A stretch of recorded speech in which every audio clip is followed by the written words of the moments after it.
In the shadow of Mount Vesuvius, a library of ancient scrolls is preserved when it is burned and buried by the volcanic eruption of 79 AD. The volcano gave us the papyri, that's certain. The only library ever recovered from antiquity comes to light in a new day. The fact that they found 1,800 rolls of papyri from one villa in Herculaneum is absolutely staggering. From within these charred pages, scholars hope to recapture life in the days of Pompeii and Herculaneum. It is a race against time and deterioration. We're losing pieces of them all the time. 250 years after the scrolls were found, can new technologies help to read the blackened pages? We have the application of space-age technology to texts that have not been available for 2,000 years. And is there another library still buried at Herculaneum?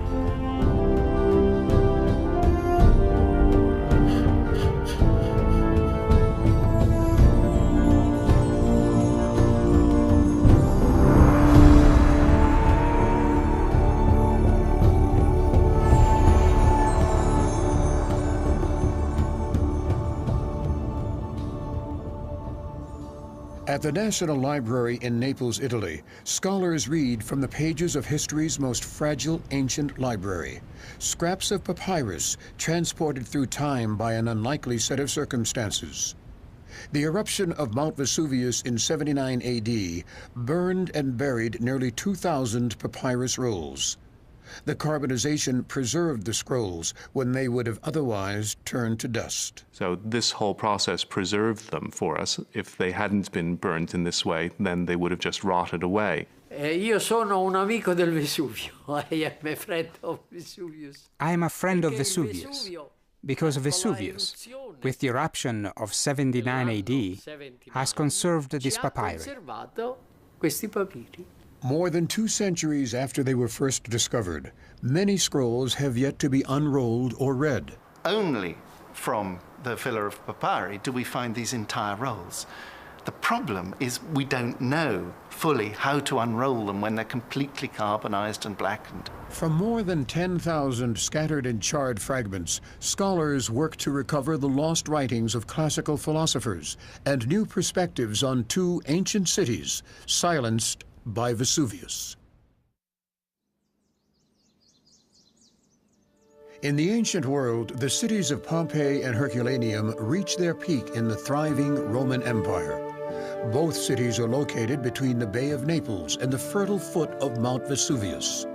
Their archaeological remains provide a rare glimpse into the lives of both the rich and the commoner in the 1st century. One of the really significant things we get from Pompeii and Herculaneum is a pair of cities preserved in time, snapshots. So we learn exactly what the living conditions were like for people in the 1st century AD. In Pompeii, you can see private houses very vividly, and I think people relate very closely to that because they can imagine what was life like for a family in antiquity.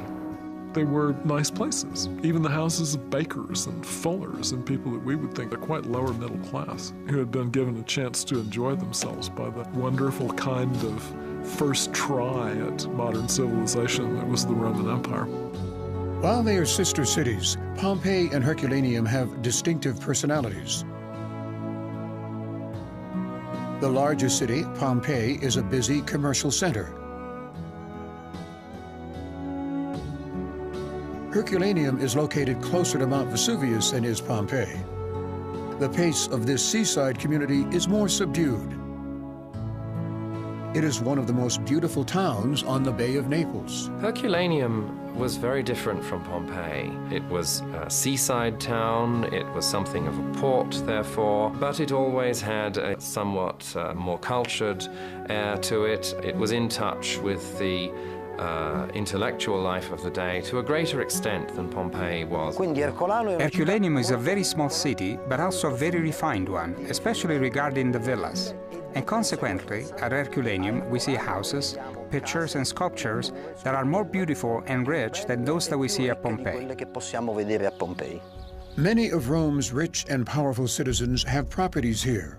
One spectacular villa is owned by Julius Caesar's father-in-law, a politician named Lucius Calpurnius Piso. He was consul in 58 BC. That's the most powerful position that you can have in Rome. It's clear that whoever owned the villa was the most powerful person around. From the veranda of this seaside villa, the wealthy Piso family could gaze across the Bay of Naples and enjoy a life of wealth and privilege. It's hard to realize how far above the life of the common people the great Roman nobility were raised in what was already this incredibly rich empire. Unless maybe you were to refer to such unheard of modern billionaires as Bill Gates. To judge by the decorations in the villa, he would have been extremely wealthy. And we must remember that this was his holiday home. 2,000 years later, this collection of papyri would be the only known library to survive from antiquity. And the scrolls would miraculously endure one of the greatest natural disasters ever recorded, the eruption of Mount Vesuvius.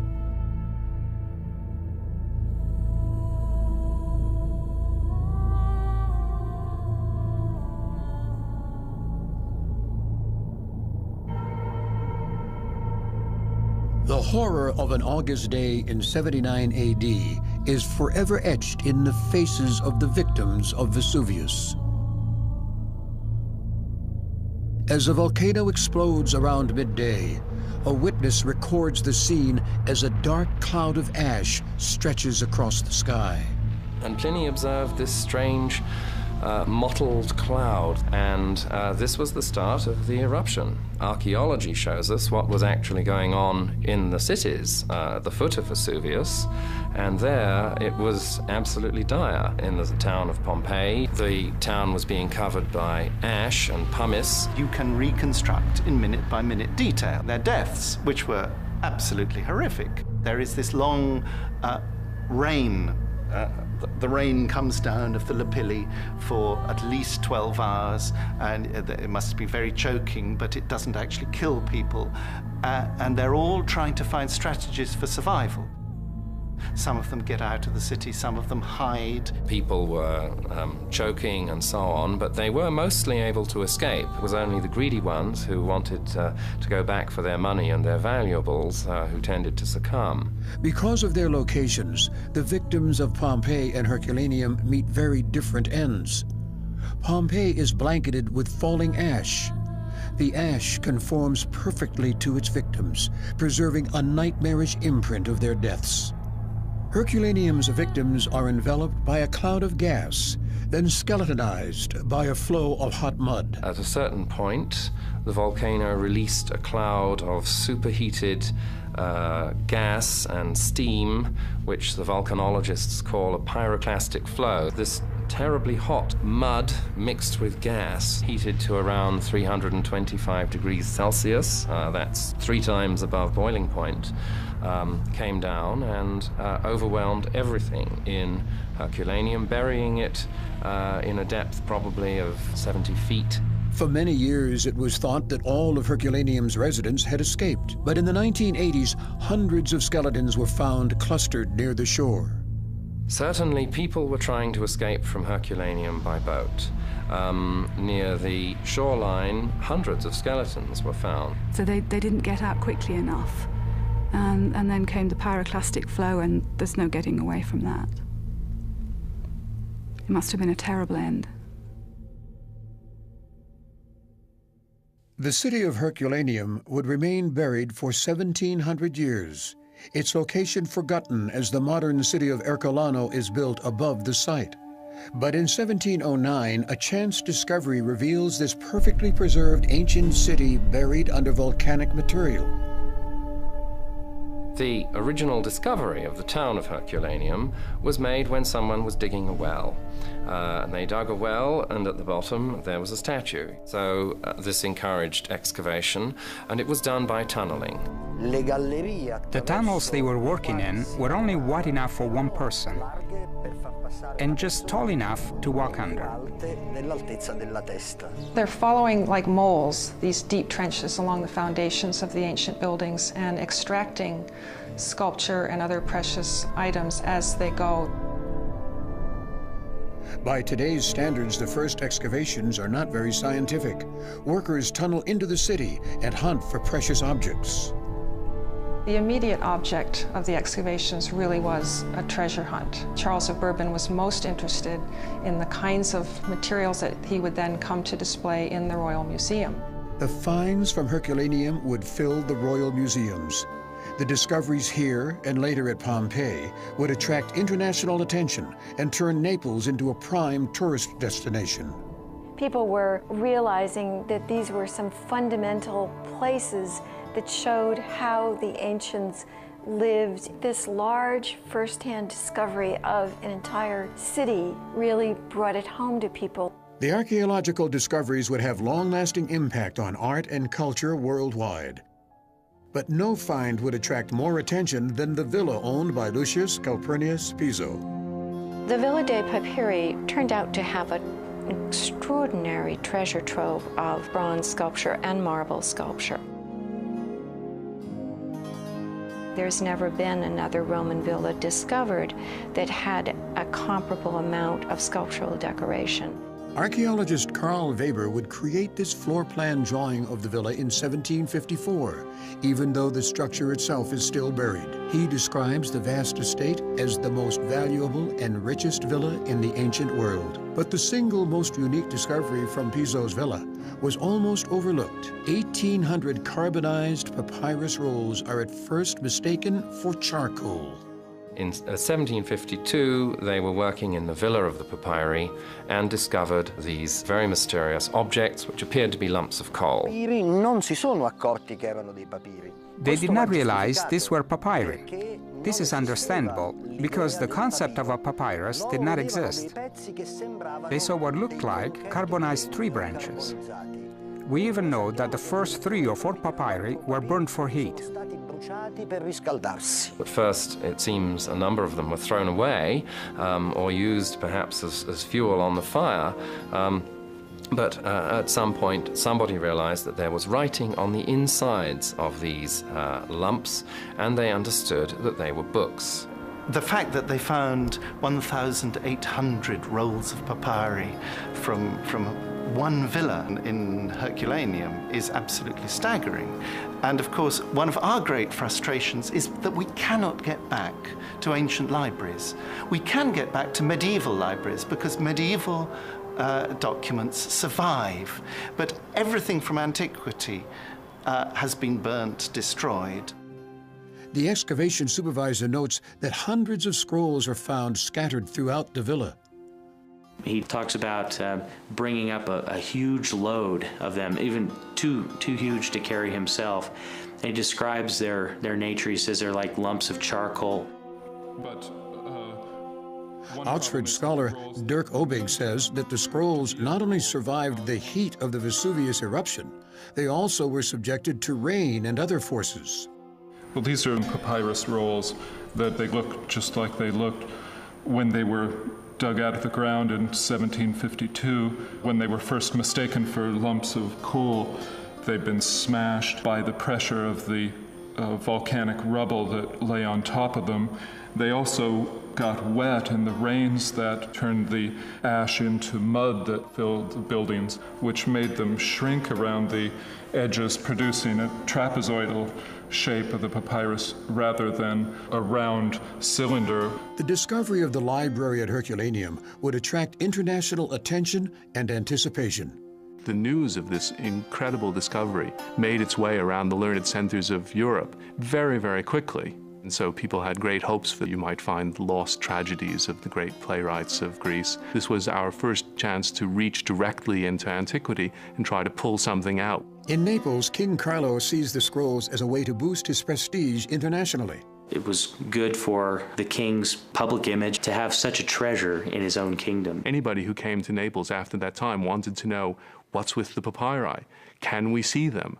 What have you learned from them? How many have been unrolled? But for all their promise and possibility, there is one serious problem. The carbonized scrolls are so fragile that they are nearly impossible to unroll. It would be years before the king's staff would successfully unroll even one. In the 18th century, the question of how to unroll the Herculaneum papyri presents a unique challenge for curators. These things were very difficult to unroll, and the first procedure that was followed was adopted by Camillo Paderni, a painter from Rome who had a very undistinguished background as far as antiquities were concerned. Paderni had a sort of rough and ready way of opening up papyri. That is, he took a knife to them. And one way which we know that he used was simply to take a large knife and cut through the papyrus rolls lengthwise, so cut them into two halves. You would then get two halves like this, wouldn't you? And he would expose layers of writing on the inside, running across, in fact, scraping off the damaged layers. And he crushed all the material in the middle, and then he just emptied that out onto his workbench, and he would continue doing that until he had got closer to the external part of the papyrus, and on that layer he could read a certain amount of continuous text. That is to say, he could see a certain number of letters which seemed to follow one after the other because he couldn't actually read Greek. Paderni was an ignorant brute. I think that's very clear. But he has the glory of having invented the technique of sawing them in half. As we're told, Paderni took for his butchery the best preserved papyri. It's really just incalculable to say what we will have lost. Visiting scientists, including the Prince of San Severo, come to Naples to test their own theories about unrolling the scrolls. This person thought that liquid mercury, because it seems so slippery and doesn't seem to move with friction through anything, would be able to slip in between the rolls of the papyrus and would therefore separate them cleanly. So he constructed a big box into which a papyrus roll was stood on its end, and he then filled the box from the top with liquid mercury. Well, this seemed like a good idea at the time, but when they opened up the box again, all they found was that the density of the mercury had simply pulverized this papyrus with nothing left but powder. There were other attempts made to unroll the papyri as well, often using chemical solvents. And the worst was Sir Humphrey Davy, the greatest chemist in England, who was absolutely sure that he was going to find some chemical compound that wouldn't reduce them to dust, and got as far as finding one that only broke them into fragments. He was even allowed to go to Naples in the 1820s and try his experiments, and after he'd reduced about 12 more scrolls to fragments, gave up. Facing criticism from all of Europe, the king eventually enlists help from the Vatican, which responds by sending a trained conservator to Naples. But Paderni does not welcome Antonio Piaggio's arrival. Piaggio basically thought that Paderni was a butcher. He's kept talking about the slaughter that he had inflicted on these papyri. Father Piaggio was much more careful, much more sophisticated in his approach, and he was the one who devised the unrolling machine with which they could finally begin to unroll these works. The method was that you pasted sort of very fine animal membrane on the back of the papyri and then very, very gently separate the layer off. That membrane serves to hold the papyrus together as it sort of crumbles away from the rest of the scroll and is rolled upward. Once a strip of papyrus of some length is acquired, then the person running the machine comes with a very sharp knife and cuts that piece off, lays it flat, and allows it to dry. It's a very painstaking process because you had to continually find ways of supporting this papyrus so that it wouldn't disintegrate as it came off the roll. You had to find the leading edge of the papyrus, which was by no means an easy kind of thing to do. The method of unrolling the scrolls is very slow, painstaking work. The first papyrus, which was unrolled, took 4 years to unroll, proceeding at a rate of millimeters per day. By the end of the century, only a handful of scrolls have been unrolled. Despite the slow pace of the work, the scrolls are a form of political currency for the Neapolitan monarchy. There was no court, no individual aristocrat, I imagine, who didn't have some interest in finding out what was involved in those texts. The Queen of Naples, Caroline Murat, Napoleon Bonaparte's younger sister, would sometimes present scroll fragments as diplomatic gifts. Napoleon himself receives several scrolls, which would later be unrolled and translated by French scholars. Through a series of sometimes strange trades, papyrus rolls would end up in Berlin, Copenhagen, and other European cities. One of the most interesting anecdotes told about the trafficking in Herculaneum papyri is the exchange, or we should say alleged exchange, of 18 kangaroos for 18 scrolls of papyrus. They were presented to the Prince Regent in the early 19th century by the King of Naples, and he gave 18 of these rolls to the Prince Regent, and in return he received 18 fully grown kangaroos. So that's the exchange rate, 1 papyrus per kangaroo. Contemporary sources treat this incident as if it is, in fact, something rather scandalous. One of the sources includes the detail that the kangaroos were deformed, as if it somehow cheapens the deal. Eventually, several scrolls and an important set of drawings related to the papyri would end up at Oxford University. In 1802, the Prince of Wales sends the Reverend John Hayter to Naples to work on the scrolls. It was the biggest piece of luck these papyri ever had that this man came there, and he got fascinated with the technique of opening the papyri and opened up the 500 or 600 scrolls that form the basis of our collection and our reading today. And Hayter stayed there for a number of years, and the work proceeded much more rapidly under his care. Hayter makes careful drawings of each scroll fragment as it is opened. And in 1808, the army of Napoleon came, and the royal family fled. And Hayter fled with all his drawings he'd made. There was some sort of scandal, I think. He took with him the drawings which had been made, and they now reside in the Bodleian Museum at Oxford. Today, the Hayter facsimiles are an important resource for papyrologists because they document how the scrolls looked when they were first opened. And they're a principal resource for reconstructing the text because he saw lots of things that aren't there now. In the 2 centuries since the scrolls were found, no easy system has been developed for unrolling them. The most recent innovation, known as the Oslo method, uses special glues to stabilize the scroll fragments and minimize damage during unrolling. It involves applying a mixture of acetic acid and gelatin with brush strokes onto the outside of a scroll. And then when that dries, it forms a very fragile but cohesive shell. When the shell comes off, the interior layer of that piece is revealed on which the text is recorded.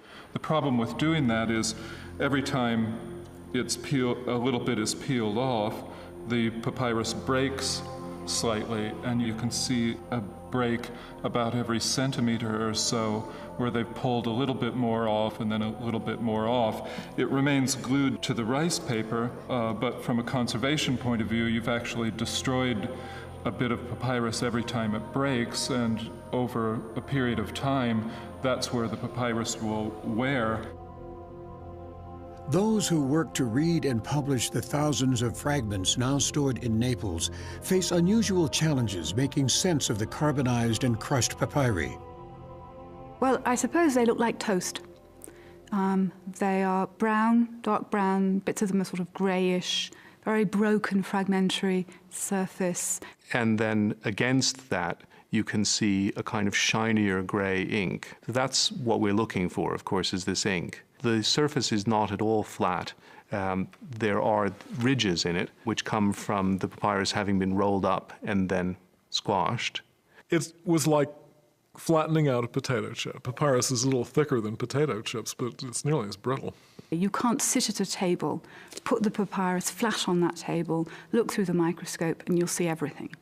You have to keep on moving it constantly, trying to get exactly the right angle at which the ink shows up. Sometimes what's happened is that part of one layer has come apart from the layer to which it belongs, and that piece of papyrus has become attached to the wrong layer. When this papyrus came unrolled, like many of the Herculaneum papyri, the layers stuck to each other, and when you're reading the papyrus, sometimes almost imperceptibly, you find that you're reading text that belongs on a different part of the papyrus, and you can hardly even see that the layers have stuck to each other. A typical publication of a scroll fragment will be full of holes. Patient scholars work on an elaborate puzzle, trying to fill in text that others may have missed. One feels kind of desperate having 75% or 35% of a text, but the conditions are such that you can't read it all. And this is what drives scholars on. I never think of this as a hideous work. It's almost addictive, really. What you find when you're in Naples reading the papyrus is that you're angry every time you have to leave the officina because it's closing. After I've worked on the papyri all day, when I go to sleep, I will frequently have letters dancing in front of my eyes. There's no doubt of this. Despite the efforts of scholars over 250 years, some scrolls have revealed little or no text and have not been identified or published. In 1969, Professor Marcello Giganti launches a renewed international effort to read and publish the papyri. And from the very beginning, I wanted international collaboration. Dal primo momento. At a conference in 1999, Giganti meets an American team that is using new imaging technology to read burned manuscripts. He invites the team to Naples, but they are initially discouraged by the poor condition of the papyri. When I looked at them first, I thought, well, this is the destructive power of a volcano. They look in the worst shape of any papyri I've ever seen. When they arrive at the National Library, Steve and Susan Boris of Brigham Young University set out to see if the new technology, called multispectral imaging, can reveal any new text on the blackened papyri. They quickly determined that the technology makes it possible to isolate the text from the carbonized background. You've got black ink on black papyri. But each one of those have different reflective characteristics. While the eye sees black ink and black papyrus, multispectral imaging is based on reflectivity. Because the ink and the papyrus reflect light differently, they can be easily distinguished from each other, especially in the infrared spectrum. In the infrared region, we have a different set of responses, and so what we see as black paper may appear light gray in the infrared region, and the ink will appear black, and so we see now black on a gray background. We photograph that, and it's easy to read. Here we have a scorzy fragment, which is an outer layer of a scroll. You can see evidence of the writing with the unaided eye. This fragment right now is being shown in a visible light filter. It's about 500 nanometers. There's really no evidence that there's writing at all. Now we're about 700 nanometers. Start the camera back up. Reduce the light. We're starting to see a little bit of text in here. I'm going to focus it again.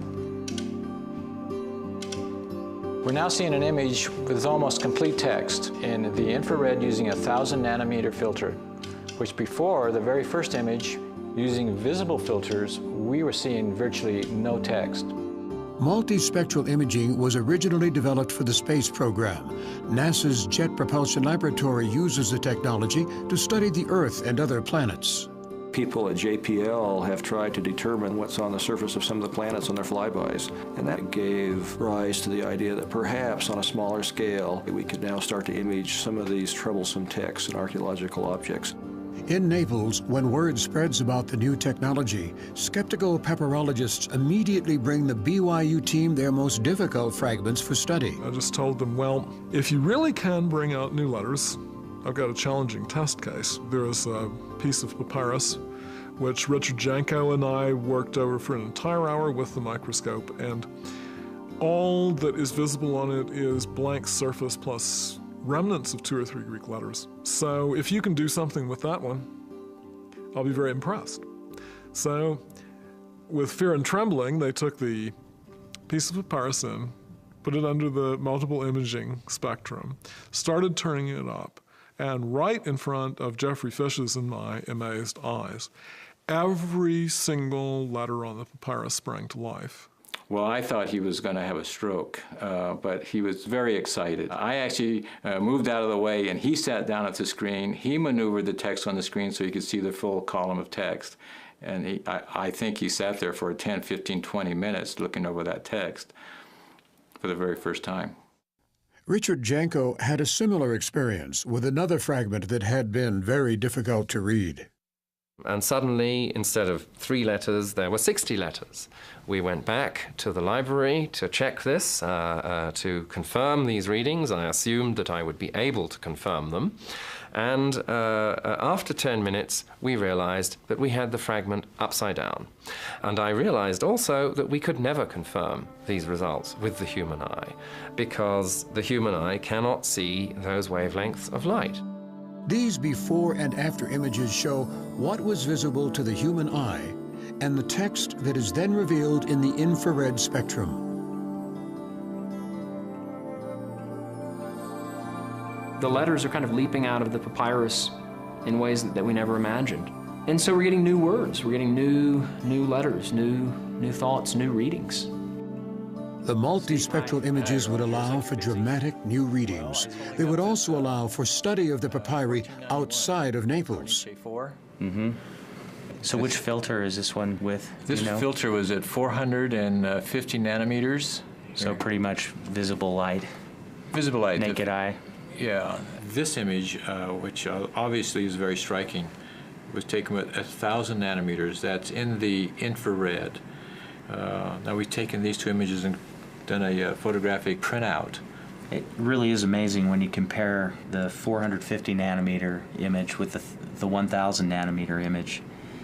Here, there really is almost nothing that can be read, and the Gigante doesn't rate it very high. In fact, 1491, non intero poco legibile, so hardly or scarcely legible, and pessimo, in really bad shape. One of the interesting things is that it's cataloged among the papyri latini, when in fact it's obviously Greek. Here you have an entire word, sun theorontes. It's almost certainly a philosophical text. You can read complete sections of text, essentially wherever it's not broken away. Here, we've got a text that we can actually do something with and read. Is this worthy of publication? Definitely. It's this is the sort of thing that a papyrologist would be ecstatic about, getting a text in a condition this good. For scholars like Gigante, the new images will make it necessary to revise old readings and publications. This is papyrus number 1050 that I have been studying for many years, more than half a century. I should now make a new, complete edition. I think that without doubt, the new photographic proceeding that is important contribution to the progress of our papyri. What is emerging from the scrolls today, with greater clarity than ever before, is a picture of Roman intellectual life in the 1st century. We have archaeological remains which can speak to us in a certain way, but they can't speak to us in quite the same way as those places which have left writings. There are certain kinds of questions that you cannot get answered from the mere material remains. We need to have what people wrote. This is the thing which gives us the best insight into their thinking, their way of lives, their highest thoughts and their highest aspirations. It is believed that the villa of the papyri, where the scrolls were all found, was home to a school of philosophy led by an Epicurean philosopher named Philodemus. His writings provide new insight into Epicurean beliefs. They are of incomparable value for anyone who's interested in Epicureanism. This is the text of Epicureanism. And here you have, for example, among the Epicureans, a group of people who were intelligent, who were responding to many of the same kinds of life pressures that we are, and who had a philosophy to which they were deeply committed, which tried to make them happy. While they are not considered religious texts, the philosophical scrolls do address some of the same questions posed by religion, questions about gods, about a virtuous life, and about death. Epicureans saw that one of the ways in which you eliminate pain from your life is to eliminate fear, and in particular fear of death, fear of the afterlife. There is dispute about whether Epicureans literally believed in gods. I think that they did. But in any case, it's clear that those gods have nothing at all to do with us. They are not interested in us. They do not interfere in our lives for good or evil. It was a world in which most people worshiped the gods without believing in them. And the philosopher said, well, find your inner God and be tranquil in yourself. And reach out to friends who think the same way. And then you'll live as happy a life as can be lived. What has not been found in the scrolls so far is any reference to early religious movements, including Christianity. At the time of the eruption, many religions were active at Pompeii and Herculaneum. Christianity had begun to take root in the area. The Apostle Paul even visited the nearby city of Pozzuoli as a missionary, 30 years before the eruption of Vesuvius. So at the time of Paul, a thriving congregation existed at Pozzuoli. He stopped there for many days. It would not be a great stretch to imagine that the Christians at Pozzuoli transferred their message to Pompeii, the city with the port nearest its own. A lot of people are kind of skeptical about Christianity having made it to Herculaneum by 79 AD. I'm not at all. I think that ideas tend to move fast, especially very appealing ideas and very beautiful ideas.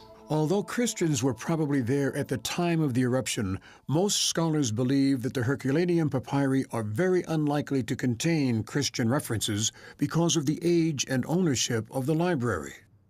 And the latest of the papyri in this library were written about 15 BC. They were already, quite old when the volcano blew up. But if you're expecting works comparable to the Christian Gospels, no, I don't think there would be anything like that. This was a philosophical library belonging to a member of the elite. Their influences would be Greek. They wouldn't be Jewish, they wouldn't be Christian. But because all of the scrolls have not been read, it is possible that other religious references may yet be found. What may still be hidden here is a subject of great speculation for scholars, who, like their 18th century predecessors, hold out hope for new texts and more prominent authors. Well, people were aware, of course, that vast quantities of what might be considered the best of ancient literature had been lost. And so people had great hopes for this, that you might find lost tragedies of the great playwrights of Greece, or that you might find the lost books of the historian Livy, and that you would discover all the things that people had come to admire the remnants of in the Renaissance. People asked me, are we going to find some Aristotle? And I think it's very unlikely that we would find a full text of an Aristotle or a Plato, but the habit of the school was to read passages from other philosophers and discuss them, and consequently it isn't impossible that we get big passages from greater philosophers still. The unread scrolls might also provide more literature by women, like the poet Sappho, whose writings rarely survive from antiquity. We have already some quotations of Sappho in some of the philosophical writings, but they're limited in extent. Rather little was written by women in antiquity, but we would be very lucky indeed to find their writings. This was something which most women did not have the leisure or the means or the education to do. Despite all that has been reclaimed from Vesuvius, there is a sense among scholars that the current collection is incomplete, that there may be something more, perhaps another entire library still buried at Herculaneum. I can't believe that there wasn't another library with lost plays of Sophocles and Aeschylus, with maybe rolls of lyric poetry that we don't have, rolls of beautiful poetry. In the 18th century, excavations at the Villa of the Papyri were abandoned because of poisonous gases in the tunnels. When he rediscovered the villa in the 20th century, archaeologist Antonio de Simone hoped to excavate the entire structure. At the time, he didn't realize just how much the first excavations had missed. It would be a major undertaking to bring to light just one part of the villa, which was buried under the modern city of Herculano. We are in the Villa of the Papyri, and this is the arcade outside the atrium. This point offered the best panoramic view. We have to imagine that this mosaic-decorated floor was part of a hallway and a great balcony that faced the Gulf of Naples. a guardare il Golfo di Napoli. Even after 2,000 years, the beautiful mosaic floors and fresco-covered walls reveal the wealth and elite status of the original owners. These owners were familiar with philosophy. Virgil probably stayed here, as did Philodemus, these great representatives of ancient literature and philosophy. And the refinement of the house furnished a most appropriate context for the circle of intellectuals who visited here. When we resumed the excavation of this site, we came down to this level on these mosaics to verify what had been done in the 18th century. We came down through a well that was here but can't be seen anymore because it was taken out during the excavations. It was not far from this site where nearly 2,000 papyrus rolls were found in the 18th century, in room number 5, which is still unexcavated.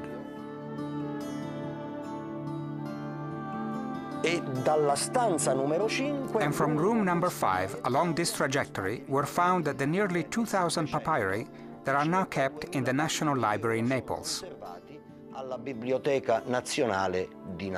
But De Simone says the discovery of the papyri was unusual. The library was not intact. Scrolls were found scattered along the floor. He believes that when Vesuvius erupted, the papyri were being moved to safety. In all likelihood, the owners of the villa considered the papyri a very valuable possession, and so, in the process of fleeing towards the sea, they tried to save these papyri by carrying the cases with them. If an effort was being made to move the papyri in the course of the few days in which the eruption took place, then the papyri might then have been transported to a more distant part of the villa or the villa grounds. It's possible that if you find the way in which they would have got out of the house and the way in which they would have got down to the sea from the house, that there might be other traveling boxes, for example, that would be found along that route. Many scholars agree that there may be other papyri found in locations throughout the villa. If you're asking, are there going to be more texts discovered? Well, yes, I'd say probably there are a lot more still buried. And if there was a main library, then the chances are it could well still be there. In 1996, the prospect of finding another library here increases when De Simone makes a startling discovery. He determines that the original villa of the papyri was at least 3 stories tall, but only the top level has ever been excavated or explored. Here we are on the lower level, just below the public area of the villa. As you can see, it's an impressive facade, well constructed. This level was made up of living quarters, not for the servants, but for the masters of the house. A rare glimpse inside this room reveals beautiful frescoes and mosaics.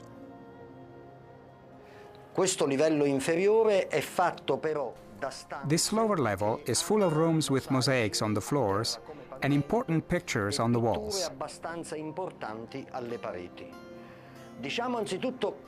First of all, we can say that this room isn't isolated. You have access to other rooms. And from this room, you can enter the other rooms. This is all that remains of the wooden door that led to the other rooms. Above the door is a board painted red and a frame with painted friezes. And even farther up, other decorations.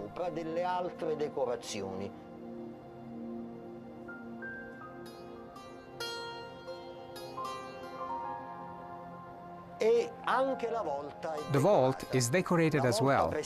On the vault, we see a stucco frame that runs along the sides and splits into decorations of climbing ivy. And from this room, one could have gone into still another one. This is the door jamb of another passageway. So from this room, one could have gone in any direction. I believe, in fact I'm convinced, that in these levels there are certainly other papyri brought down here by the villa's owners who were trying to save themselves. On the lower levels of the villa, 20th century archaeologists find 2 new works of sculpture. Many believe that if there is sculpture on these levels, there could also be more papyri. Sul primo strato della villa, che è sul On the mare, first layer of the villa that was on the sea, 2 beautiful heads were found. Io ho scritto subito un I wrote an article right away. Today the heads, tomorrow the papyri. domani i papiri. Because as we were able to find these new works of art, so we will be able to find the Queste papyri. nuove opere d'arte figurata, così possiamo trovare gli altri papiri. Modern archaeologists are forced to stop digging here before they can open this door to see what is on the other side. The dig is one casualty of a new government policy to suspend excavation and focus instead on preservation of Italy's many archaeological sites. But many scholars are hopeful that one day the villa excavation will be reopened. If there is a library, I think that the water that I've seen around the excavation could perhaps be seeping down and destroying the papyrus rolls. So I have a great hope that that the excavations will be continued. Well, in general, I would support excavation in the villa eventually. But there are many problems with such an excavation. For one thing, it's not normally considered a good archaeological technique to go looking for something in particular. You know that beautiful villa can't fail to be a great artistic discovery. That's really the important thing, and I think to say we've got to get in there and get the papyri is a mistake, because it's the whole complex. Perhaps no one is more anxious to see what is inside the villa than Marcello Gigante.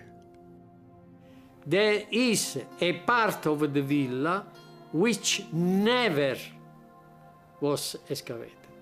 We know this. And then we hope that the archaeologists will again excavate our villa. While the original villa of the papyri is still buried, it is possible to experience the richness of the villa firsthand, not in Naples, Italy, but in Malibu, California. J. Paul Getty's replica of the Villa of the Papyri, built in the 1970s, was based on the original 18th century floor plan drawings. A collector of antiquities, Getty wanted to create an authentic setting for his collections. He said, I wanted to build a building that was the kind of place in which the objects would originally have been displayed, so that people could really appreciate them in something analogous to their original context. It does give people a very good sense of what a Roman luxury villa was like. This mosaic floor is a replica of the first pavements found in the Villa of the Papyri in the 18th century. The Getty Villa succeeded in capturing the grandeur of the original Villa of the Papyri at Herculaneum. At one point, the superintendent of excavations traveled from Pompeii to Malibu to see the museum. He said, it's extraordinary. This is the only place where one can really experience a Roman luxury villa as it was intended to be seen. J. Paul Getty never saw the finished Getty Villa in person, but the museum stands as his tribute to the ancient world. Today at Herculaneum, the debate continues about the future of the original Villa of the Papyri.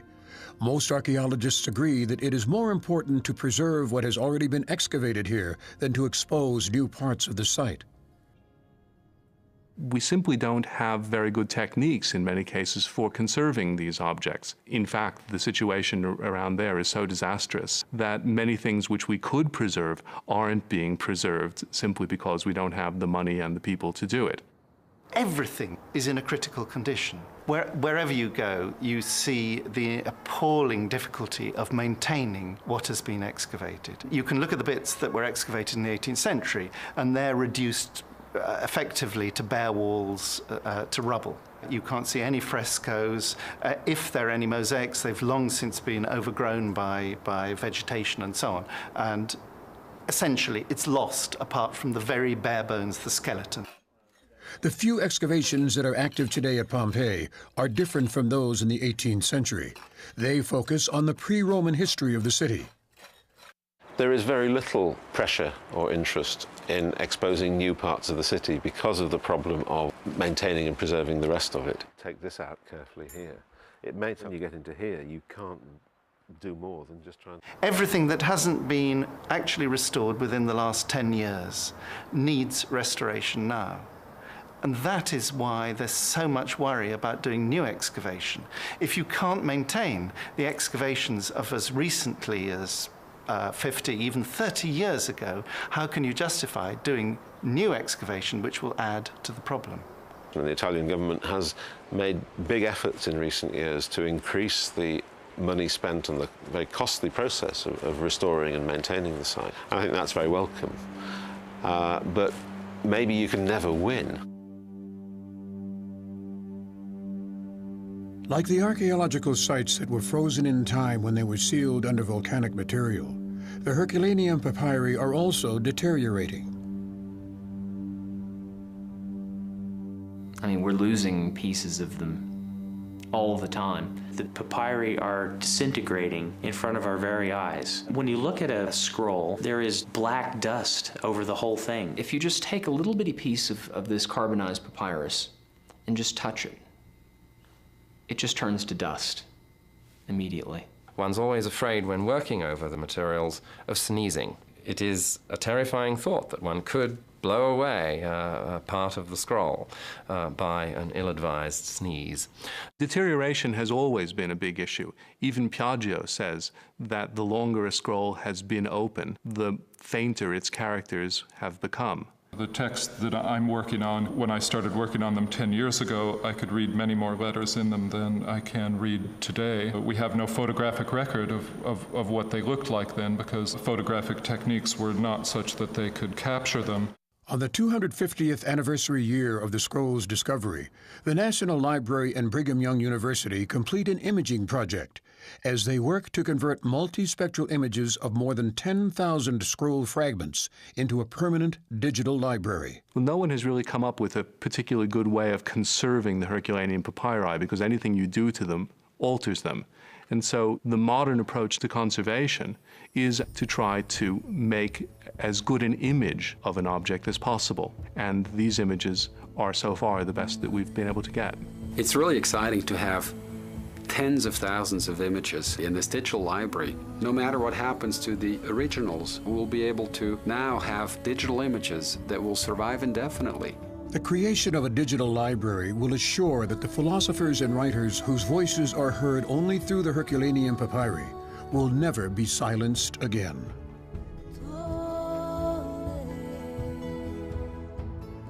Mount Vesuvius looms over cities ancient and modern here on the Bay of Naples. The active volcano is a constant reminder of an ancient tragedy. I'm always struck by just how close Vesuvius is. It's always looming up on the horizon. You can't forget that it's there. And I suppose the people who live there, perhaps they did forget that it was there and they couldn't believe what was happening.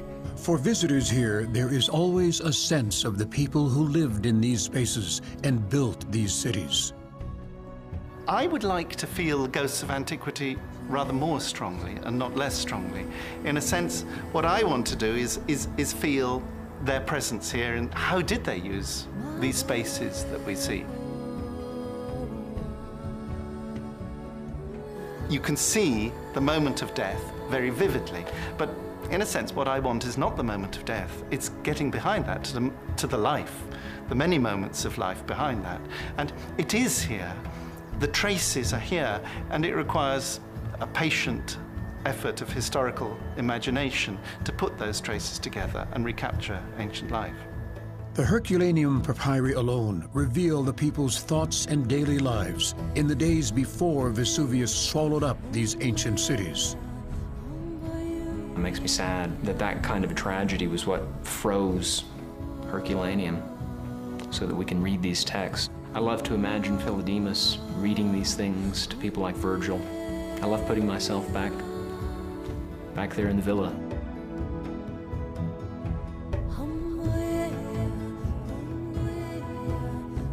It is silent here in the Villa of the Papyri, where a doorway stands unopened and a part of the villa unexplored. The scholars who study the Herculaneum papyri recognize that the work has its own timetable. Still, they are anxious and hopeful that the search will one day resume for a lost library. I'm disappointed, of course, like so many things in this long story, which takes place at time intervals which aren't really compatible with the scale of a single human life, that brings up the prospect that I may in the end be too old and tired to rejoice in these new papyri if they ever get discovered. I hope that before my death I can see the whole villa at the light of our sun.